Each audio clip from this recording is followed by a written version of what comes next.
وآله وأصحابه أجمعين أما بعد أعوذ بالله السميع العليم من الشيطان الرجيم شهر رمضان الذي أنزل فيه القرآن. حضرات گرامی، آج کے اس رونق الحمدللہ اس تراویح میں سوا بارے تلاوت ہوئی تھی. سب سے اہم بات تو یہ ہے کہ رمضان المبارک کا یہ ماہ اللہ رب العزت نے اپنے فضل و کرم سے ہمیں عنایت فرمایا ہے.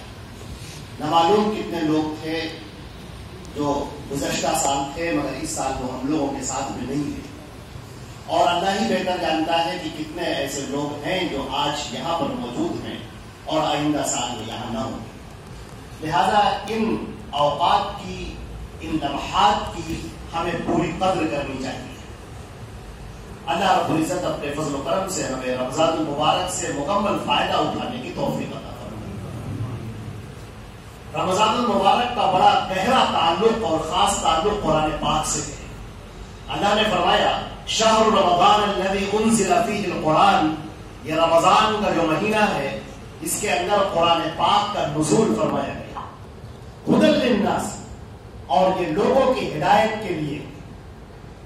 قرآن پاک اللہ رب العزت نے جو نازل فرمایا وہ لوگوں کی ہدایت کے لیے، لوگوں کی نجات کے لیے، لوگوں کی جو پراگندہ افکار اور خیالات ہیں ان سب سے الگ ہٹ کر ایک روشن اور صراط مستقیم شاہراہ عطا کرنے کے لیے اللہ رب العزت نے کتاب نازل فرمائی. اس کی سب سے پہلی جو سورہ ہے وہ سورۃ الفاتحہ. فاتحہ کے معنی کھلنے کے ہیں. جب آپ اللہ رب العزت کی بارگاہ میں ہدایت کے طالب ہو کر آگے بڑھتے ہیں تو اللہ رب العزت نے آپ کو سب سے پہلے جو دعا سکھائی ہے وہ سورۃ الفاتحہ. سورۃ الفاتحہ اتنی عظیم سورہ ہے کہ اس کو ہمارے نبی حضرت محمد مصطفیٰ صلی اللہ علیہ وسلم نے قرآن بھی کہا، القرآن. اسی لیے ائمہ کا خیال ہے، جو مفسرین ہیں ان کا خیال یہ ہے کہ یہ سورۃ الفاتحہ خلاصۃ القرآن ہے. پورے قرآن پاک کا خلاصہ اس کے اندر موجود ہے.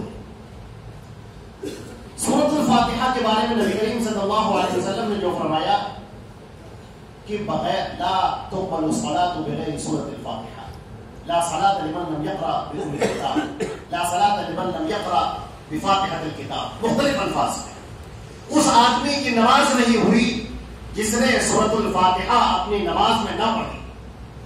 امام مسلم رحمۃ اللہ علیہ نے سیدنا ابو ہریرہ رضی اللہ تعالیٰ عنہ سے روایت نقل فرمائی ہے. حضرت ابو ہریرہ رضی اللہ تعالیٰ عنہ نے ارشاد فرمایا، حدیث سناتے ہوئے کہ اللہ کے رسول صلی اللہ علیہ وسلم نے فرمایا لا صلاۃ لمن لم یقرأ بفاتحۃ الکتاب. اس آدمی کی نماز نہیں ہوئی جس نے سورۃ الفاتحہ اپنی نماز میں نہیں پڑھی اور اس کی نماز فہی خداج غیر تمام. تو یہ نماز نامکمل ہے، ہوئی نہیں. تو جو ان کے سامنے لوگ بیٹھے تھے تابعی، انہوں نے کہا کہ پھر قد نقول وراء الامام، کبھی تو ہم امام کے پیچھے ہوتے ہیں. تو اے ابو ہریرہ رضی اللہ تعالی عنہ، ہمیں آپ بتائیے پھر ہم کیا کریں؟ انہوں نے کہا اقرأ بها فی نفسک، اپنے دل کے اندر اس کو پڑھو. حدیث یہاں پر ختم ہوئی. آپ بہت ساری چیزیں اپنے دل میں پڑھتے ہیں، ثنا بھی پڑھتے ہیں، سبحان ربی الاعلیٰ بھی پڑھتے ہیں، سبحان ربی العظیم بھی پڑھتے ہیں، تحیات بھی پڑھتے ہیں، درود شریف بھی پڑھتے ہیں، اللہ کی بارگاہ میں بے پناہ کھل کر آپ دعائیں بھی مانگتے ہیں. یہ سب کچھ آپ اپنے دل میں کرتے ہیں. آپ کی آواز امام سے ٹکراتی نہیں، تو اس طرح آپ کو دل میں پڑھتے ہیں. اس لیے کہ اللہ رب العزت نے اس کو فرمایا کہ بار بار سبعا من المثانی والقرآن، ہم نے آپ کو بار بار دہرائی جانے والی یہ 7 آیتیں ہم نے تمہیں عطا کی ہیں، لہذا اس کو بار بار دہرانا ہے. سورۃ الفاتحہ کے اندر ایک خاص بات ہے، اللہ رب العزت نے اس کے اندر اپنی توحید الوہیت، توحید ربوبیت اور توحید اسماء و صفات سب کا ذکر فرمایا ہے. توحید کی تینوں قسموں کا. خاص طور سے بات یہ ہے کہ اس پوری کائنات کا پیدا کرنے والا، پوری مخلوق کو پیدا کرنے والا صرف ایک اللہ جل جلالہ جل شانہ ہے. وہی خالق ہے اور وہی مالک بھی ہے اور وہی رب بھی ہے. لوگوں کی پرورش کرنے والا، وہ محیمن بھی ہے، لوگوں کے اوپر نگاہ، وہ علیم بھی ہے، لوگوں کے حالات سے باخبر اور وہی سب کو عطا کرنے والا بھی ہے یونسل الامر، ہر ایک کے معاملے کی وہ نگرانی کرنے والا ہے القیوم، وہ زندہ و جاوید ہے الحی، اس کو نہ کبھی اونگ آتی ہے نہ کبھی نیند آتی، لا تاخذہ سنۃ ولا نوم۔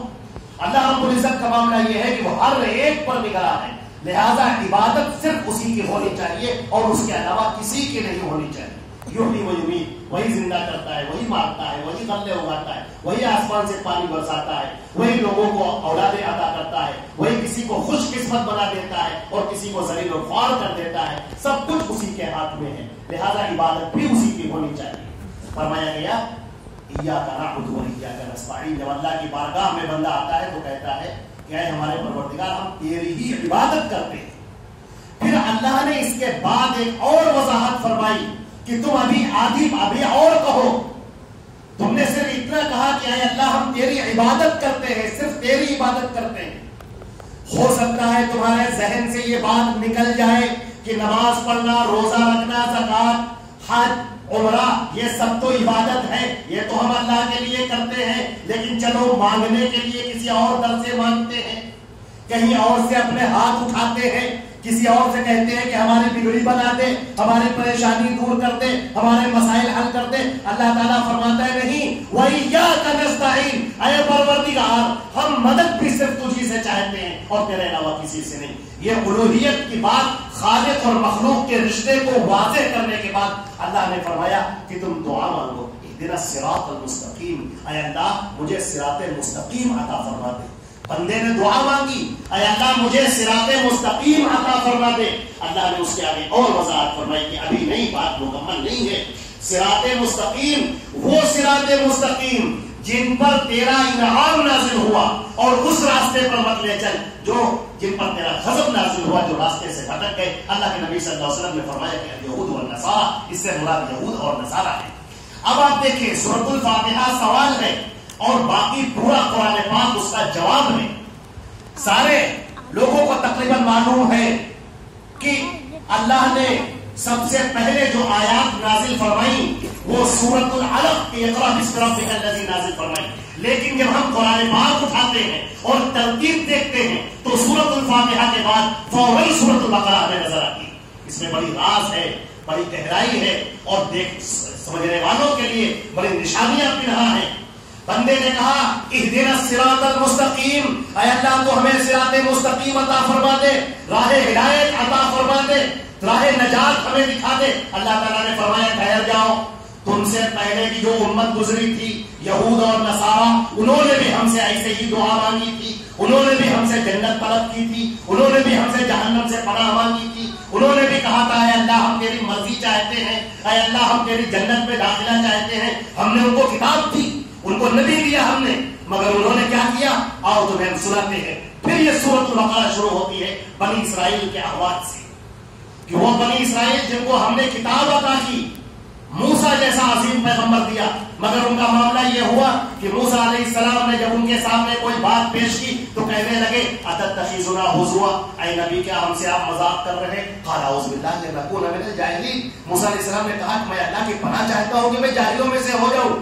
اب انہوں نے ٹال مٹول کرنی شروع کی، اللہ کے حکم پر عمل کرنے کا دل نہیں کر رہا ہے، اس سے نکلنے کے حیلے تدبیریں اختیار کرنی شروع کی، اور اس کا نتیجہ یہ ہوا کہ وہ اللہ کی نگاہ میں مغصوب ہے۔ صرف اتنا ہی نہیں، انہوں نے تبدیلی کر دی تورات کے اندر۔ قرآن پاک نے کہا یحرفون الکلم عن مواضعہ، وہ الفاظ کو بگاڑ دیا کرتے ہیں، اس کے مفہوم کو بدل دیا کرتے ہیں، لوگوں کے سامنے وہ باتیں پیش کرتے ہیں جو اللہ نے کہی نہیں۔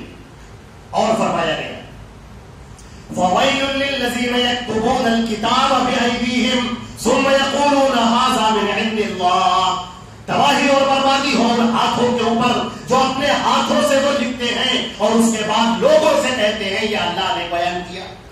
اللہ رب العزت جل جلالہ جل شانہ نے سورۃ الفاتحہ کے اندر جب بندے نے مانگا اے اللہ تو ہمیں صراط مستقیم عطا فرما دے جن پر تو نے انعام نازل کیا، وہ بادشاہت سلیمان جیسی بادشاہت اور داؤد جیسی بادشاہت ہمیں عطا فرما دے جو یہودی آج بھی مانگتے ہیں اور نصارہ آج بھی مانگتے ہیں اور مسلمان اہدنا الصراط المستقیم کہہ کر مانگتے ہیں۔ اللہ رب العزت نے فرمایا کہ بالکل تمہیں دیا جائے گا، لیکن پہلے جان لو کہ تم اس قرآن پاک کے ساتھ اور نبی محمد عربی صلی اللہ علیہ وسلم کے ساتھ وہ سلوک مت کرنا جو بنی اسرائیل نے سلوک کیا تھا. اہدنا الصراط المستقیم، تم جان لو سارے لوگ صراط مستقیم کون ہے، کان کھول کر سن لو. یاسین والقرآن الحکیم انک لمن المرسلین علی صراط مستقیم. یاسین قسم ہے قرآن کی جو حکمتوں سے لبریز ہے، اے نبی آپ رسولوں میں سے ہیں اور آپ بھی صراط مستقیم. لہذا صراط مستقیم حضرت محمد مصطفیٰ صلی اللہ علیہ وسلم. دوسری بات آپ نے کہا تھا کہ اہدنا یا اللہ مجھے ہدایت عطا فرما دے. قرآن پاک نے کہا ان تطیعوہ تہتدوا، اگر تم محمد صلی اللہ علیہ وسلم کی اطاعت کرو گے تو ہدایت پا جاؤ گے. عزیزان محترم، قرآن پاک بڑے غور کی کتاب ہے، بڑے سمجھنے کی کتاب ہے. افسوس یہ ہے کہ ہم لوگوں نے اس کتاب کو بالائے طاق رکھ دیا ہے. بڑے نکات ہیں، بڑے نقطے ہیں قرآن پاک کے اندر، وہ ہمارے لیے زندگی کی شاہراہ کو متعین کر دیتا ہے، ادھر اور ادھر جانے نہیں دیتا.